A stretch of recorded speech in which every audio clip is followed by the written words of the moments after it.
मित्रों, आजकल प्रेमानंद जी महाराज जी को अधिकांश लोग सुना करते हैं और उनके प्रवचन लोगों को बहुत अच्छे भी लगते हैं। आज मेरे साथ में राजू सिंह जी हैं, जो कि हमारे मोहल्ले में के हैं, बसीरगंज बहराइच जनपद के। और इनका बेटा भी इसी प्रकार से प्रेमानंद महाराज जी को लगातार सुनता था और उनकी बातों से प्रभावित था। कई बार वो वृंदावन गया, एक बार इनके साथ में गया और बाकी फिर वो अपनी मर्जी से जाने लगा, जबकि वो लड़का मात्र शायद 17 साल का ही लग रहा है दिखने में। और अब वो अपने माँ बाप की बात नहीं मानता है। पूरे दिन भर केवल राधा रानी का जाप करता है, दिन भर प्रेमानंद महाराज के वीडियो देखता है, अपना घर को छोड़ने की बात करता है, वृंदावन की मिट्टी ले आया है डेली अपने माथे पे लगाता है और दिन भर यही करता है। वो इस साल इंटर पास आउट हुआ है, उसका पढ़ाई बिल्कुल भी नहीं कर रहा है। इन माता पिता का वह इकलौता बेटा है और अब ये माता पिता बेहद परेशान हो चुके हैं। तो आइए इन्हीं से बात करते हैं। क्या नाम भाई साहब आपका? राजू सिंह। बहन जी आपका? गीता सिंह। क्या नाम है आपके बेटे का? आदित्य सिंह। आदित्य सिंह। तो क्या हुआ है उसके साथ में, वो किस प्रकार से क्या कर रहा है? वो प्रेमानंद जी के रील देखते देखते फिर वो इतना उसमें लीन हो गया कि हम लोगों को भूल गया। हम लोगों से बात भी नहीं करता है, पढ़ाई भी छोड़ दिया। अपनी इतनी अच्छी पढ़ाई चल रही थी उसकी, पढ़ाई भी छोड़ दिया और कुछ भी करने को नहीं तैयार है कि मैं कोई आगे कोई कोचिंग करूं या कुछ करूं। सिर्फ उसी में लीन रहता है, दिन रात उसी में लीन रहता है। वहाँ के लोगों से जाने कैसे बातचीत करता है, अपने आपस में ही बात करता है। एक कमरा बंद कर लेगा, 5-5 घंटे जाप किया करता है, शाम को सुबह। उसके पास कोई और काम ही नहीं है। कितने बेटे हैं आपके? बस एक बेटा है मेरा। एक ही बेटा है। हाँ। और अब वो पूरी तरह से राधा रानी की भक्ति में कुछ बता रहे थे कि लड्डू गोपाल ले आया था। लड्डू गोपाल को बस वो अपना ही सब कुछ मानता, उन्हीं से बात करता, उन्हीं से हंसता, उन्हीं से ही भजन गाता। और वहाँ के लोगों से कांटेक्ट है उनका, वृंदावन से, जो लोग उसको बरगलाए हैं कि मतलब ऐसे करो तो तुम्हें राधा रानी श्री जी मिल जाएंगी, ये करो तो मिल जाएंगी, वो करो तो मिल जाएंगी। इसी में वो बस लीन रहता है कि ये करे तो मुझे श्री जी मिल जाएंगी।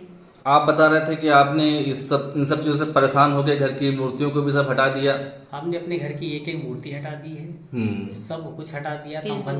मंदिर तक हटा दिया, मूर्ति भी हटा दिया, देखिए, ताकि घर में मेरी पूजा पाठ इस तरीके से ना हो। जी। हाँ। क्या हुआ? हाँ, जैसे कि जब ये सब देख रहे थे तो इतनी मेरी आस्था थी। मैं हर साल दुर्गा जी की प्रतिमा लाती थी, पूजा करती थी, 9 दिन विसर्जन करती थी। गणेश जी को लाते थे, उनकी भी पूजा करते थे, विसर्जन करते थे। हम भी धार्मिक हैं, लेकिन इस तरह से मेरा बेटा मतलब बिल्कुल ही वैराग्य हुआ जा रहा है। तो मुझे एक ही बेटा, वही एक सहारा है। अगर वही नहीं रहेगा मेरे साथ तो मेरा क्या मतलब। तो मैंने सारी मूर्ति, लड्डू गोपाल जी जितनी भी थी, लक्ष्मी जी थी, गणेश जी थे, जो भी मूर्तियाँ थी, मैंने सबको हटा दिया, सबको विसर्जन कर दिया। अब मेरे घर में कोई पूजा पाठ नहीं होती है, मैं नहीं करती पूजा पाठ और ना ही हम चाहते मेरे घर में पूजा पाठ हो, क्योंकि मेरा आत्मविश्वास खोया है।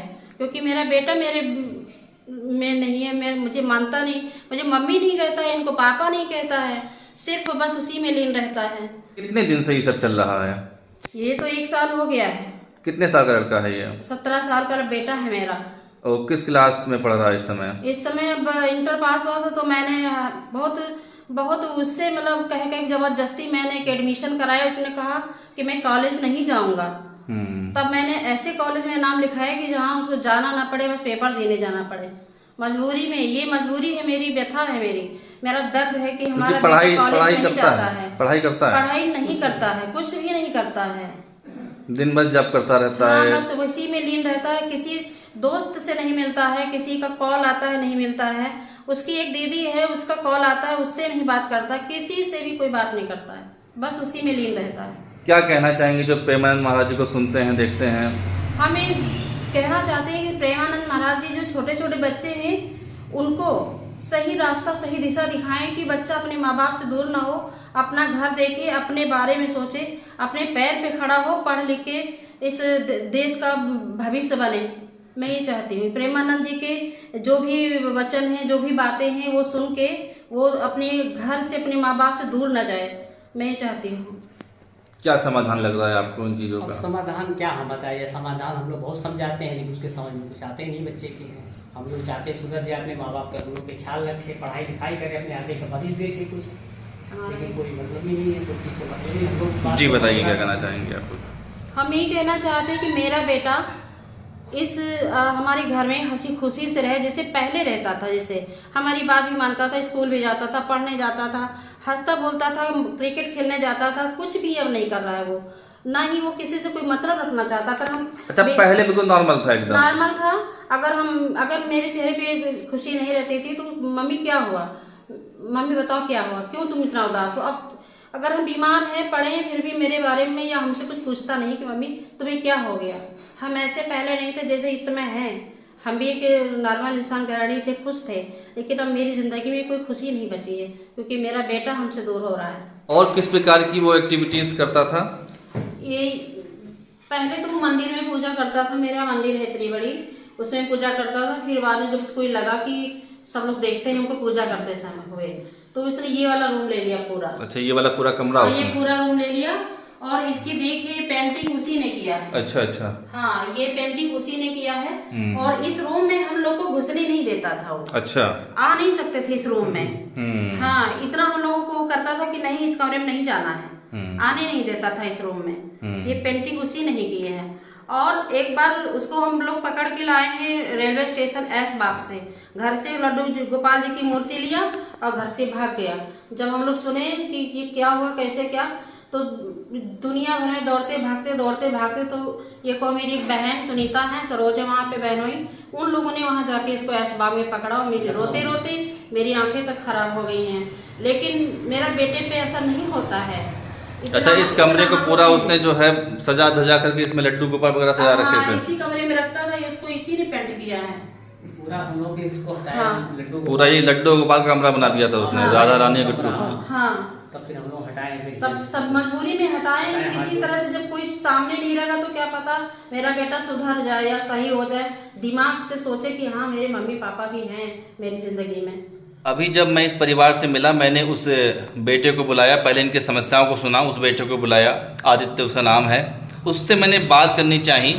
और जैसे ही राधा शब्द का जिक्र आया वैसे ही वो लड़का तुरंत भाग गया, उसने मेरी कोई बात को नहीं सुना। मतलब इतना अधिक माइंड वॉश हो चुका है, जैसे कि ईसाई मिशनरियाँ माइंड वॉश कर लेती हैं, हिंदू को ईसाई बना लेती हैं, जैसे कि इस्लामीकरण होता है, इस प्रकार का एक बिल्कुल एक तरह का चल रहा है कन्वर्जन।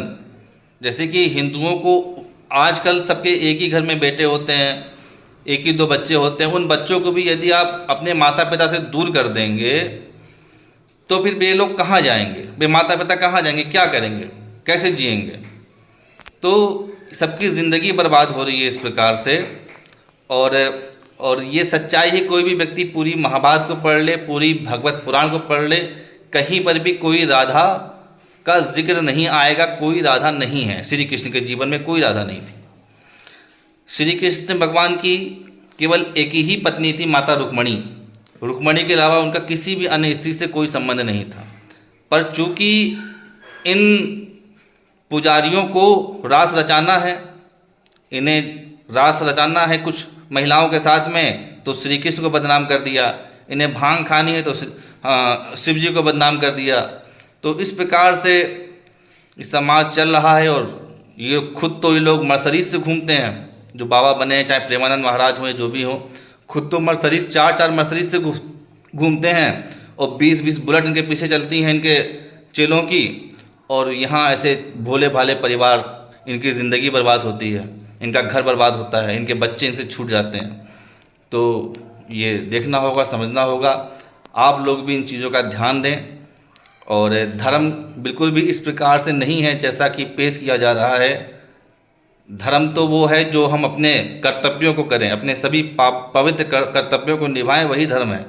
यदि हमें धर्म का पालन करना है तो इस प्रकार से कोई धर्म अलाउ नहीं करता है कि आप सब कुछ छोड़ करके अपने माँ बाप को बेसहारा कर दो। ये बिल्कुल भी गलत है। धन्यवाद।